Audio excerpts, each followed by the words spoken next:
바랍니다. 할렐루야. 우리 이제 하나님 말씀을 같이 보도록 하겠습니다. 오늘 우리들에게 주시는 말씀은 마가복음 3장 16절부터 19절까지 말씀입니다. 올해 이제 마지막 말씀입니다.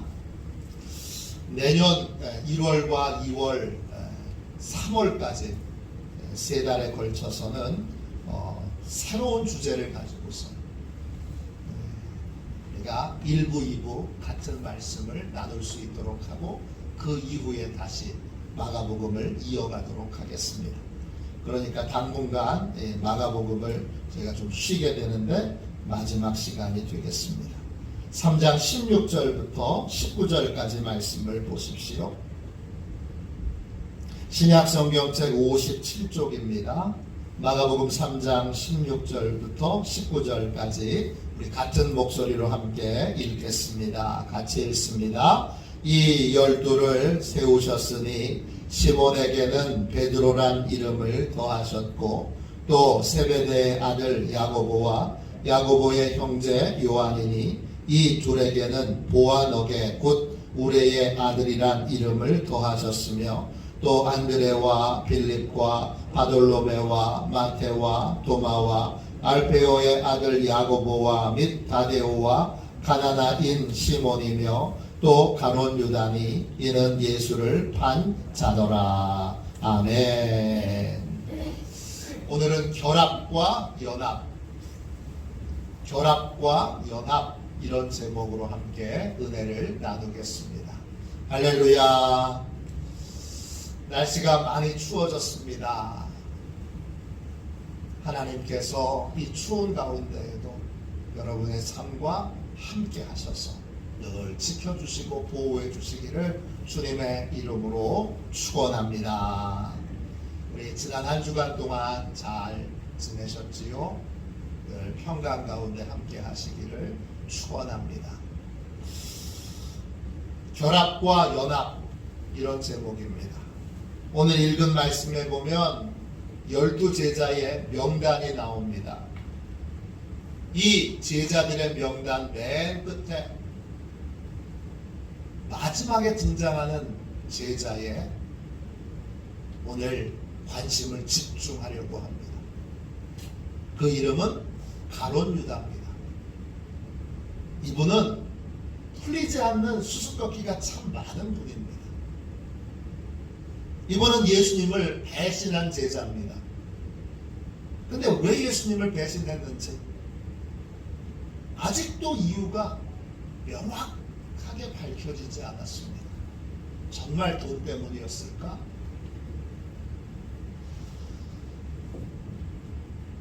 또 그의 이름 앞에 가룟이라고 붙여져 있습니다. 이 가룟이 뭐냐? 이것도 여러 다양한 학설들이 있습니다. 유다라는 이름 앞에 붙여져 있는 가룟, 여러 학설들이 이제 정리돼서 대략 두 가지의 의미로 설명이 되고 있습니다. 먼저 유다의 고향을 나타낸다, 이런 견해가 있습니다. 가룟은 유다 지방인 그롯이라고 하는 지역을 명칭하는 이름이다, 이런 주장입니다. 또 다른 주장이 있는데 어떤 주장이냐 하면 이 가룟이 아람어인 세케르에서 와서 거짓말쟁이, 위선자, 가짜라는 뜻을 두어서 아람어를 사용하는 그리스도인들이 예수님을 배반한 제자이기 때문에 거짓말쟁이 유다, 위선자 유다, 가짜 제자 유다, 이렇게 별명을 그 이름 앞에 붙였다는 주장입니다. 저는 두 의견이 다 설득력이 있다고 생각합니다. 그래서 두 의견이 다 충돌되지 않기에 그가 유다 지방의 출신이기도 하고 동시에 그가 거짓말쟁이, 위선자, 가짜 제자였기 때문에 두 의견을 다 받아들여서 이 가룟새는 두 가지의 의미가 있다, 이렇게 받아들이고 있습니다. 오늘은 이 수수께끼와 같은 인물 가룟 유다에 대해서 함께 말씀을 나누려고 합니다. 이 사람 도대체 어떻게 봐야 할까요? 저는 오랫동안 가룟 유다를 정죄의 눈으로 봤습니다. 처음부터 예수님을 배신할 사람, 처음부터 배신자로 정해진 사람, 이렇게 봤던 겁니다. 그런데 본문을 묵상하면서 제 시각이 잘못됐다는 걸 깨달았습니다. 정죄의 눈으로 저 사람은 원래 나쁜 사람, 저 사람은 원래 배신자, 저 사람은 원래 거짓말쟁이, 이렇게 가룟 유다를 본다면 제가 아무런 교훈도 받을 수 없다는 걸 깨닫게 됐습니다. 그래서 저는 긍휼의 눈으로, 불쌍히 여기는 마음으로 가룟 유다를 살펴보게 됐습니다. 가룟 유다는 어떤 사람입니까? 다른 제자들과 똑같이 출발선이 같았던 사람입니다. 그런데 다른 제자와 달리 믿음의 결승선에 도달하지 못했던 안타까운 사람입니다. 가룟 유다는 처음부터 다른 제자들하고 달랐던 건 아닙니다. 그렇다면 12제자에 뽑히지 못했을 겁니다. 예수님은 가룟 유다에게도 특별한 계획을 가지고 계셨습니다. 여러분 13절 말씀 보세요. 마가복음 3장 13절입니다. 또 산에 오르사 자기가 원하는 자들을 부르시니 나온지라. 예수님께서 자기가 원하시는 사람을 제자로 부르셨습니다. 이 원한다는 말은 헬라 말로 텔로입니다. 뜻은 계획한다, 의도한다, 소망한다, 이런 뜻입니다. 예수님께서는 가룟 유다에게도 특별한 계획을 가지고 특별한 소망을 가지고 그를 제자로 부르셨던 겁니다. 주님의 계획은 뭡니까? 가룟 유다를 복의 사람으로 만드는 것입니다.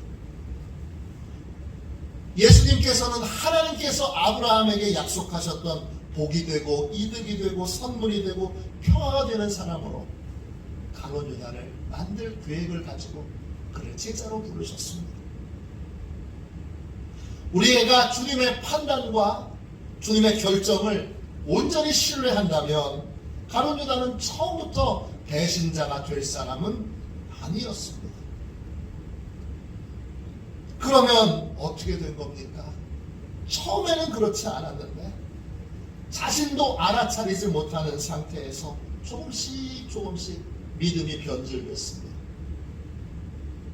그리고 결국 타락하게 됐습니다. 그래서 예수님을 배신하는 나락으로 추락하게 된 것입니다.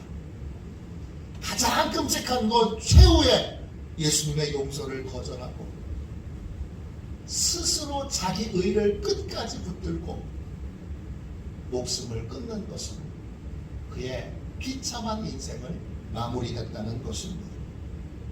기독교는 운명론을 지지하지 않습니다. 착한 사람, 나쁜 사람 원래 정해져 있어. 이게 운명론입니다. 구원받을 사람과 구원받지 못할 사람은 원래 정해져 있어. 이게 운명론인데 기독교의 예정론은 운명론과 다릅니다. 예정론이라고 하는 건 미리 다 정해져 있다는 것이 아니라 우리의 구원이 전적인 하나님의 은혜 덕분임을 인정하고 고백하는 겁니다. 같이 자격 없는 자가 어떻게 구원받을 수 있었지? 하나님이 택해 주셨기 때문이지. 이것이 예정론입니다. 기독교는 운명론을 지지하지 않습니다. 원래 착한 사람, 나쁜 사람 정해져 있어. 원래 구원받을 사람과 구원받지 못할 사람 정해져 있어. 이렇게 기독교는, 성경은, 예수님은 운명론을 지지하지 않습니다. 그런데 현대인들 중에서는 운명론적인 생각에 빠져 있는 사람들이 많이 있습니다. 이런 사람들은 착한 사람, 나쁜 사람 다 정해져 있지. 또 재벌될 사람, 위대한 일 살 사람 미리 정해져 있지. 이렇게 생각합니다. 학생들은 어떻게 생각하느냐? 공부 잘할 사람, 공부 못할 사람 원래 정해져 있지. 이렇게 생각합니다. 그러나 이런 생각은 명백하게 틀린 생각입니다. 저는 고등학교 때 이 사실을 명확하게 알았습니다. 초등학교 때 같은 반을 했던 친구가 있습니다. 중학교 때 헤어졌다가 고등학교 때 다시 만났습니다. 초등학교 때 이 친구는 집이 참 가난했습니다. 그래서 맨날 옷이 여기 때가 반질반질한 옷을 입고 다녔습니다. 키도 작습니다. 맨 앞에 항상 앉았습니다. 말도 잘 못합니다. 그래서 친구들에게 크게 주목받지 못했습니다. 당연히 공부도 못했습니다. 한 반에 제 초등학교 때는 66명이나 됐습니다. 여러분도 그러시죠? 66명 가운데 이 친구가 한 40등, 50등 이 정도 성적을 했습니다. 근데 이제 중학교 3년을 헤어졌다가 고등학교 1학년 때 다시 같은 반이 됐습니다. 여전히 그 친구는 가난해 보였고 키도 여전히 작습니다. 그래서 맨 앞에 앉았습니다. 그런데 좀 다른 점이 생겼습니다. 저는 키가 큰 편에 속해서 맨 뒤쪽에 앉아 있는데 뭐가 다르냐? 선생님들이 유독 이 친구에게 아주 친절하고 따뜻하게 대합니다. 자주 이 친구의 이름을 불러줍니다. 또 이 친구 목소리가 자신감이 있습니다. 과거에 내가 저 친구를 잘 아는데 겨우 3년 만에 만났는데 이 친구가 특별하게 대단한 사람으로 바뀌어지진 않았을 텐데 뭐지 궁금했습니다. 시간이 지날수록 수업에 들어오는 모든 선생님이 다 그 친구의 이름을 알고 그 친구를 부르고 따뜻한 대화를 나눕니다. 제가 잘 모르는 게 뭘까? 그래서 다른 친구들에게 물었습니다. 왜 수업에 들어오시는 선생님들이 유독 이 친구에게 이렇게 친밀하게 대하시는지, 이유가 뭐냐고 친구들에게 물었습니다. 그래서 한 친구가 이렇게 저한테 알려줬습니다. 너 쟤 몰라? 제가 수석으로 입학한 친구야. 제가 수석으로 입학한 친구야. 제가 전교 1등이야. 그날 땅이 흔들리는 충격을 받았습니다. 얼마나 충격을 받았는지 말을 잠시 잊었습니다. 겨우 중학교 3학년, 그 중학교 3년 떨어져 있을 뿐이었는데 3년 만에 이 친구는 공부에 대한 눈이 완전히 떠졌고 열심히 공부해서 전교 1등이 된 겁니다. 제가 다녔던 고등학교가 공부를 꽤 잘하는 고등학교입니다. 저희 학교에서 1등 하는 건 제가 자란 원주에서 그 학년에 1등 했다는 뜻입니다. 원주 1등이 돼버린 겁니다. 그날 저는 공부 잘하는 사람, 공부 못하는 사람, 공부 잘하는 학생, 못하는 학생 정해져 있어. 제가 그런 생각을 가지고 있었더라고요. 저는 그 생각을 완전히 버렸습니다.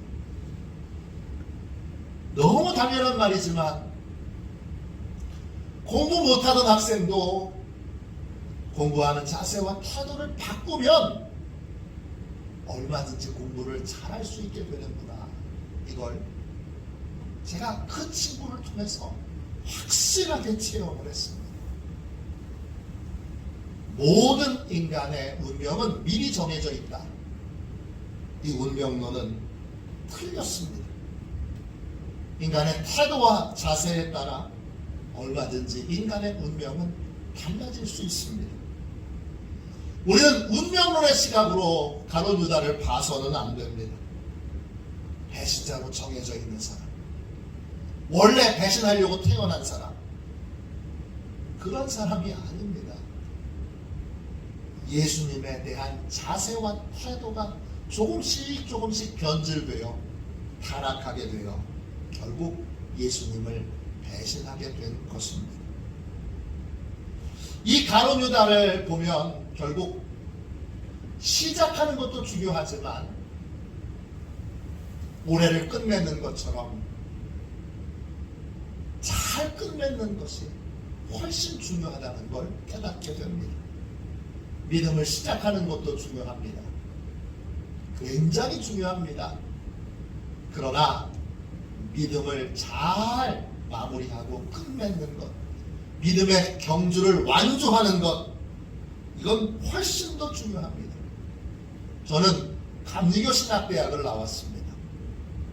제가 입학할 때 신입생은 200명입니다. 신학과 120명, 기독교 교육학과 40명, 종교 철학과 40명. 과는 다른데 기독교 교육학과나 종교 철학과 학생들도 철학을 공부하러 온 애들이 아닙니다. 다 목사님이 되려고 왔습니다. 목사님이 되거나 선교사님이 되거나 또는 기독교 기관에서 일하는 사람이 되는 것이 이 신입생들의 목표입니다. 제가 이제 신입생으로 그 학교를 입학한 그 해로부터 33년의 시간이 지났습니다. 올해가 33년째입니다. 목회자가 되려고 입학했던 학생들 중에 목회자가 된 친구는 전체 학생의 절반이 조금 넘습니다. 200명이 입학했는데 그 중에 목사, 사모 다 포함해서 교회에서 사역하고 있는 사람은 100명이 조금 넘습니다.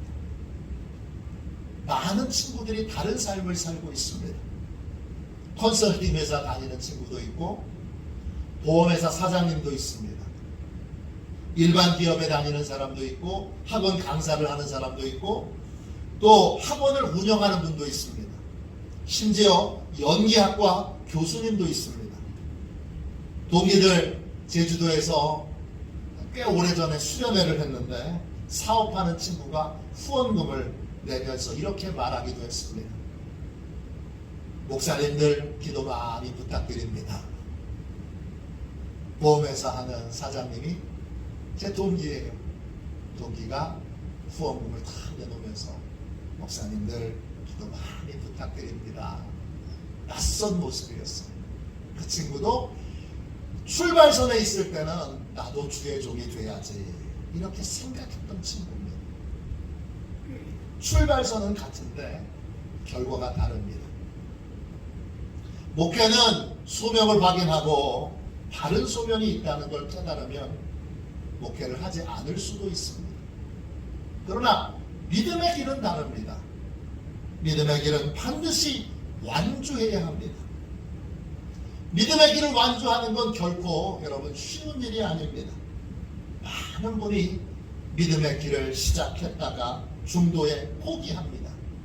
스티븐 파라가 쓴 책 삶의 마지막까지 쓰임받는 하나님의 사랑, 이 책에 이런 일화가 나옵니다. 존 비사그노라고 하는 목사님이 장인도 목사님이신데 장인에게 이런 고백을 들었습니다. 우리는 항상 예수님께 진실해야 하네. 자네 마음의 초점이 날마다 예수님께 맞춰져야 한다네. 자네가 가야 할 길은 정말 먼 길이야. 사단이 자네를 삼키려고 호시탐탐 노리고 있다는 사실을 잊지 말아야 하네. 내가 관찰한 바로는 21살 때 전임사역을 시작한 사람 중에 65세가 될 때까지 목회를 계속하고 있는 사람은 10명 중에 하나밖에 안 된다네. 일부는 도덕적으로 타락하거나, 일부는 실망해서 떠나거나, 일부는 자유주의 신학에 물들거나, 일부는 돈의 노예가 되어 버린다네. 이런저런 이유로 10명 중에 9은 믿음의 길에서 탈락한다네. 그 말을 듣고 이 비사그노 목사님이 집에 돌아와서 자기의 성경책 뒤편에다가 함께 목회를 시작했던 24명의 친구의 이름을 적어놨어요. 그리고 33년이 지났습니다. 목회를 시작했던 24명 중에 33년 후에도 목회를 계속하고 있는 친구는 3명밖에 없었습니다. 믿음을 시작하는 것도 중요하지만 믿음을 지키고 끝까지 믿음의 완주를 하는 건 훨씬 더 중요합니다. 왜 많은 사람들이 믿음의 길에 들어서서 믿음의 삶을 시작했다가 왜 중도에 탈락하고 왜 중도에 포기하는 걸까요? 우리는 그 이유를 가룟 유다에게서 찾을 수 있습니다. 왜 가룟 유다는 믿음의 길에서 중도 탈락했을까요? 반대로 이렇게 질문해 봅시다. 끝까지 믿음의 길을 완주하려면 어떻게 해야 할까요? 오늘 가룟 유다에게서 우리는 3가지를 배워야 합니다. 첫 번째, 믿음의 길에서 완주하려면 우리는 예수님께 영혼의 양식을 계속 공급받아야 합니다. 믿음은 언제 변질될까요? 예수님의 말씀을 진심으로 받아들이지 않을 때. 그때부터 믿음은 변질되기 시작합니다. 언제부터인지 알 수 없지만 가룟 유다는 예수님의 말씀을 진심으로 받아들이지 않습니다. 예수님의 말씀은 영혼의 양식입니다. 양식을 공급받지 못하면 우리 영혼은 죽습니다. 우리는 날마다 주님의 말씀을 먹어야 합니다. 그래야 믿음의 생명력이 유지될 수 있습니다. 그런데 이 믿음이, 예수님에 대한 믿음이 변질되면 뭐부터 달라지느냐? 예수님의 말씀을 대하는 태도와 자세부터 달라집니다. 진심으로 예수님의 말씀을 받아들이지 않습니다. 최후의 만찬 자리에 있는 가룟 유다를 보면 그런 예수님의 말씀에 조금도 반응하지 않습니다.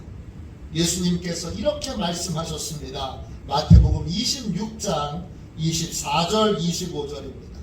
인자는 자기에 대하여 기록된 대로 가거니와 인자를 파는 그 사람에게는 화가 있으리로다. 그 사람은 차라리 태어나지 아니하였더라면 제게 좋을 뻔하였느니라. 예수를 파는 유다가 대답하여 이르되 라비여 나는 아니지요.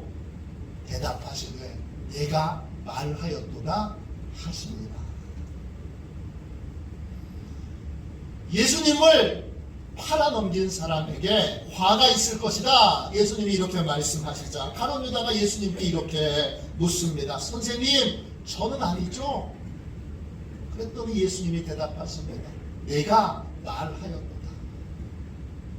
예수님이 왜 이렇게 말씀하셨을까요? 마지막 순간까지 가룟 유다가 주님의 말씀을 듣고 잘못된 선택과 결정에서 마음에 찔려 돌이키라고 주님이 그렇게 말씀하신 겁니다. 주님에게 양식을 공급받는 사람이라면 그 말씀을 들었을 때 마음에 확 찔렸을 겁니다. 아이고 주님 죄송합니다. 제가 잘못된 마음을 품었습니다. 주님 다 알고 계시는 겁니다. 그렇게 벌벌 떨면서 그 말씀 앞에서 생각을 돌이켜 회개했을 겁니다. 그런데 가룟 유다는 그렇게 하지 않습니다. 이미 오래전부터 그런 주의 말씀을 듣고 있지 않습니다. 우리는 결합과 연합을 구분할 줄 알아야 합니다. 결합은 그냥 붙어 있는 겁니다. 연합은 붙은 것끼리 서로 교류하고 소통하는 겁니다. 가룟 유다는 지금 예수님과 같은 자리에서 결합되어 있습니다. 그러나 연합을 이루고 있지는 못합니다. 가룟 유다는 어디를 가든지 예수님과 함께 했습니다. 그러나 가룟 유다는 예수님께 어떤 영양분도 공급받지 못하고 있습니다. 그냥 주님께 결합되어 있는 겁니다. 요한복음 15장 5절입니다. 나는 포도나무요 너희는 가지라. 그가 내 안에 내가 그 안에 거하면 사람이 열매를 많이 맺나니 나를 떠나서는 너희가 아무것도 할 수 없음이라. 우리는 가지고 예수님은 줄기세요. 가지는 줄기에 딱 붙어 있어야 돼요. 붙어 있다는 건 상장점이 연결되어 있다는 거예요. 줄기로부터 영양분이 공급된다는 거예요. 모양만 붙어 있는 건, 영양분이 공급되지 않는 건 줄기에 붙어 있는 가지가 아닙니다. 결합은 예수님께 붙어 있는 흉내만 내는 거예요. 예배는 나와요. 근데 말씀은 듣지 않아요. 찬송은 불러요. 근데 감사의 고백은 없어요. 헌금은 드려요. 그렇지만 내 삶의 모든 것이 하나님의 것이고 하나님이 주신 것이라는 고백이 없어요. 예배 시간에 앉아있고 교회 봉사에 참여하지만 예수님의 말씀을 듣는 자리에 있지만 예수님으로부터 어떤 영양분도 공급받고 있지 않아요. 영양분을 공급받지 못하면 우리는 점점점 믿음이 변질될 수밖에 없고 결국 타락의 구덩이에 빠질 수밖에 없어요. 믿음을 지키려면 주님과 연합해 있는지 이걸 확인해야 돼요. 내가 주의 말씀을 듣고 마음을 돌이킨 것이 뭐가 있는가? 내가 주의 말씀을 듣고 주님이 깨닫게 해주신 것으로 삶을 돌이킨 게 뭐가 있는가? 이걸 확인해야 돼요. 이게 있는 게 영양분을 공급받는 거예요. 믿음의 삶을 지키려면 주님으로부터 영양분을 계속 공급받고 있는지를 제일 먼저 확인해야 합니다. 두 번째, 끝까지 믿음의 길을 완주하려면 어떻게 해야 될까요? 늘 주인 되신 예수님의 인도를 받아야 합니다. 예수를 믿는다는 건 예수님이 주인 되신다는 거예요. 예수님을 주인으로 모시고 사는 사람은 예수님보다 앞서지 않습니다. 늘 예수님의 인도를 받습니다. 그런데 믿음이 변질되기 시작하면 예수님의 인도를 따르기보다는 내 생각, 내 판단을 앞세우기가 쉽습니다. 요한복음 12장 1절부터 8절에 보면 예수님을 위해 옥합을 깨트린 여인이 나옵니다. 이 여인의 이름은 마리아고 마리아는 아주 값비싼 옥합을 깨트립니다. 이에 가룟 유다가 이 여인의 행동에 대해서 이렇게 말합니다. 요한복음 12장 5절입니다. 이 향수를 어찌하여 300데나리온에 팔아 가난한 자들에게 주지 아니하였느냐. 가룟 유다는 예수님의 뜻을 묻지도 않고 예수님의 생각을 묻지도 않고 스스로 옥합을 팔아서 가난한 자에게 주는 것이 훨씬 더 값진 일이라고 생각합니다. 이 생각은 예수님의 생각이 아니라 가룟 유다의 생각입니다. 예수님은 다른 생각을 가지고 계십니다.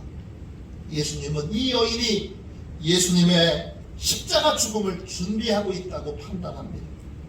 그런데 가룟 유다는 주님의 뜻을 묻지도 않고 주님의 인도를 따르지도 않고 자기 생각, 자기 판단을 앞세워 이 아름다운 헌신을 하는, 아름다운 예배를 드리는 이 여인을 꾸짖습니다.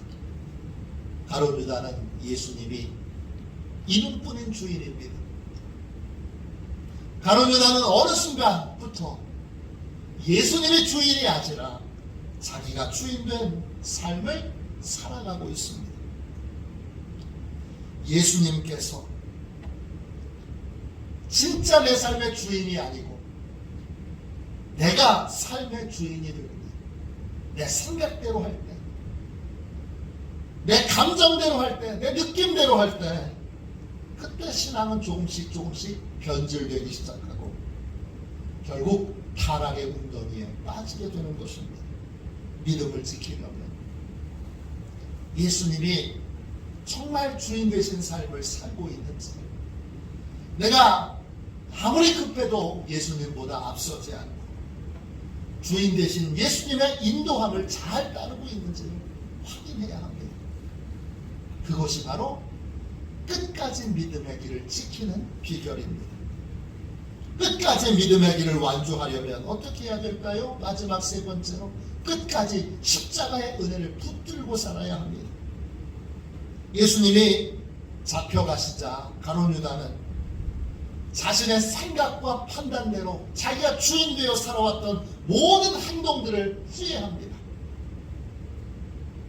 그런데 그는 거짓된 양심에 속아서 십자가의 은혜를 붙들지 않습니다.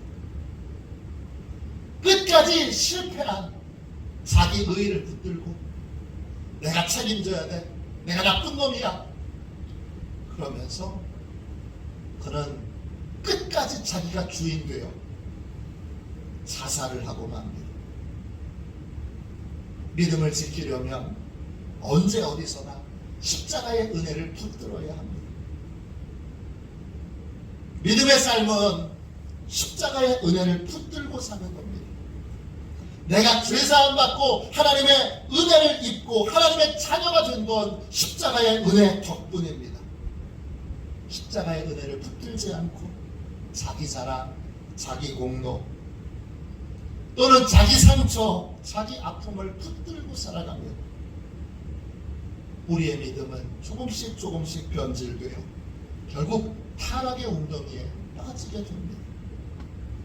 그렇게 되지 않으려면 자기의, 자기 자랑, 십자가 앞에 내려놓고 이 두 손으로 십자가의 은혜만 붙들어야 합니다.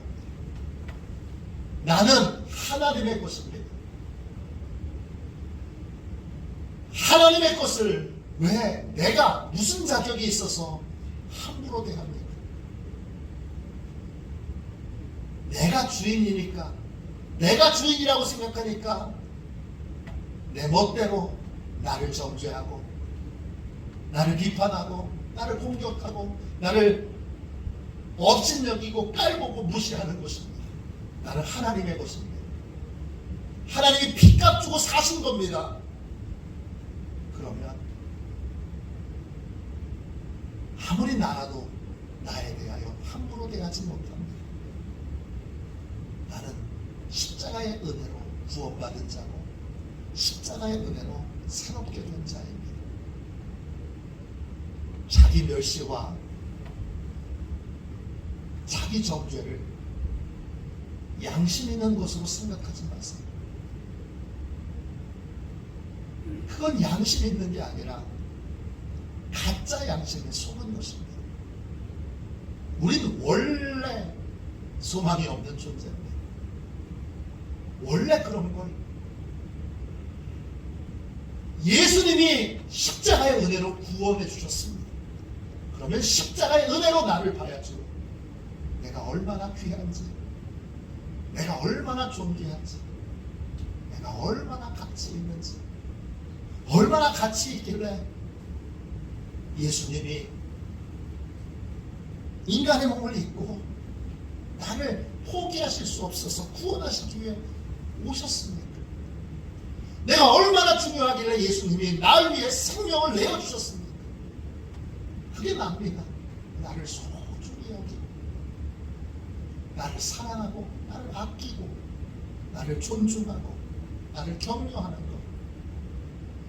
그 이유가 뭡니까? 십자가의 은혜 덕분입니다. 은혜를 붙들고 있기 때문입니다. 십자가의 은혜를 끝까지 붙들어야 우리도 실패할 수 있습니다. 넘어질 수 있습니다. 실수할 수 있습니다. 그러나 은혜를 붙들고 다시 일어나야 합니다. 베드로를 보십시오. 예수님을 3번이나 모른다고 부인했지만 그는 가짜 양심에 붙들려 있지 않고 은혜를 붙들리고, 그래서 주님이 초대교회의 가장 중요한 일꾼으로 쓰십니다.